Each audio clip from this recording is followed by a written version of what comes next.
Tatandaan niyo po yung paawa na itong si Kibuloy na kung ano kaya siya nagtago ay meron nga daw plot to kill him. May plano daw ang kung sino man na ipapatay at i-assassinate siya. Tinumbok pa niya ang Pangulo, ang nasa Malacanang, pati na rin ang US government na meron daw kung anumang pinag-usapan para nga siya ay ipa-eliminate. Ganon. Praning na rin etong si Kibuloy at walang pinagkaiba syempre kay Digong.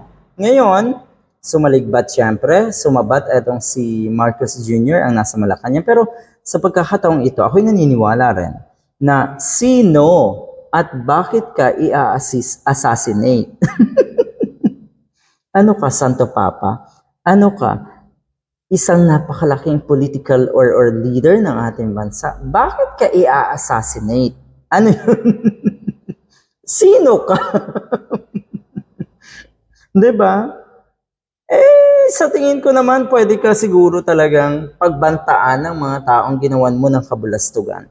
Pero yung pagpaplanuhan ka ng gobyerno ng Amerika at ng Pilipinas para ikaw ay i-eliminate, nababaliw ka ba?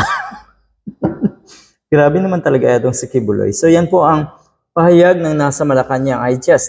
Hindi ko naintindihan sinasabi niya. Bakit siya i-assassinate?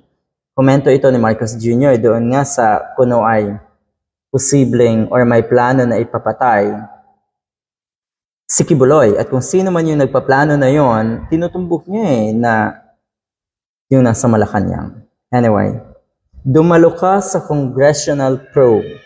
Kung sinasabi niyang hindi totoo lahat yan, edi sabihin niya, payo ni Pangulong Marcos. Totoo naman na kahit sinong matinong tao, ganito ang ipapayo. Ganito ang sasabihin, humarap ka sa investigasyon. Dumadaan ka sa due process. Iginagalang ang karapatan mo ng Senado at ng Kongreso. Iginagalang, may special treatment ka pa nga dahil aarestuhin ka. At dadalhin ka sa Senate, ikukulong ka doon. So meron ka pang special treatment kahit papaano.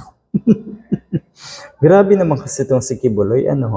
You see, wala talagang pagkakaiba itong mga damuhong ito. Kibuloy, Sara Duterte, Bato de la Rosa, at Digong. Pareho yung style nila ng pagpapaawa. Pareho yung style nila na kuno ay sila ay nagkukunwaring may power. Yung feeling nila may power sila. Pero yun nga, takot din naman pala. Kahit sino naman kasi, matatakot. Kung alam mo sa sarili mo na meron kang malaking kasalanan na dapat harapin. Yun. Good luck.